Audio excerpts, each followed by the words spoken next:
చెన్నై అంతర్జాతీయ విమానాశ్రయంలో బంగారం అక్రమంగా తరలింపునకు స్మగ్లర్లకు సహాయం చేస్తున్న యూట్యూబర్ మహమ్మద్ సాబర్ అలీని తమిళనాడు పోలీసులు గత నెలలో అరెస్ట్ చేశారు. తాజాగా విచారణలో నిందితుడు షాకింగ్ విషయాలను వెల్లడించాడు.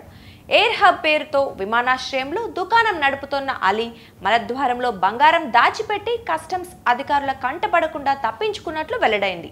ఈ విధంగా 2 నెలల్లో ఏకంగా 167 కోట్ల రూపాయలు విలువ చేసే 267 కిలోల బంగారాన్ని అతడు తరలించినట్లు గుర్తించారు.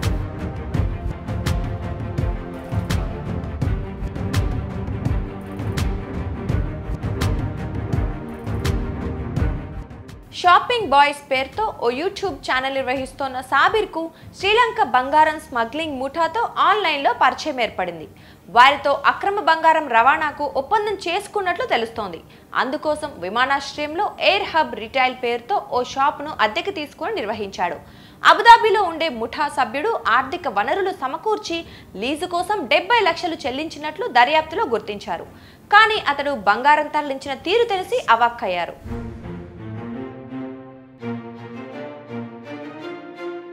అధికారుల కళ్ళుగప్పి మలద్వారంలో బంగారం దాచిపెట్టి అక్రమ రవాణా చేసేవారిని గుర్తించడానికి కస్టమ్స్ అధికారులు చిన్న ట్రిక్ వాడతారు.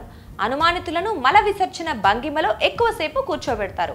దీంతో లోపల బంగారం ఏమైనా బాల్స్ రూపంలో దాచిపెడితే వారు నొప్పిని భరించలేక ఎక్కువ సమయం కూర్చోలేరు. ఈ క్రమంలో నిజాలు బయటకు వస్తాయి. అయితే సాబిర్ దీనిని కూడా తప్పించుకునేలా తన దుకాణంలో పనిచేసే ఉద్యోగులకు శిక్షణ ఇప్పించడం గమనార్హం. మలద్వారంలో మొదటి 1 తరువాత 2-3 గోల్డ్ బాల్స్ పెట్టుకొని గంటసేపు కూర్చున్నా ఎటువంటి నొప్పి రాకుండా కఠినమైన శిక్షణ ఇప్పించాడు.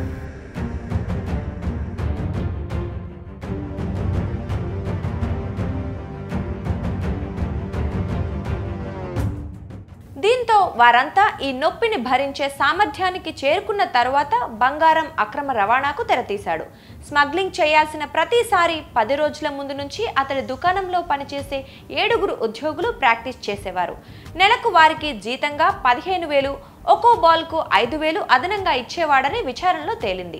విమానంలో బంగారం తీసుకొచ్చిన క్యారియర్ల నుంచి ఉద్యోగుల్లో ఒకరు తీసుకొని మలద్వారంలో పెట్టుకొని కస్టమ్స్ అధికారులకు దొరకకుండా తప్పించుకొని బయటకు వచ్చేస్తారు. అనంతరం దాన్ని చేరాల్సిన చోటుకు చేర్చేవారు. అక్రమ బంగార రవాణా ద్వారా 2 నెలల్లో యూట్యూబర్ 2.5 కోట్లు సంపాదించినట్లు తెలుస్తోంది.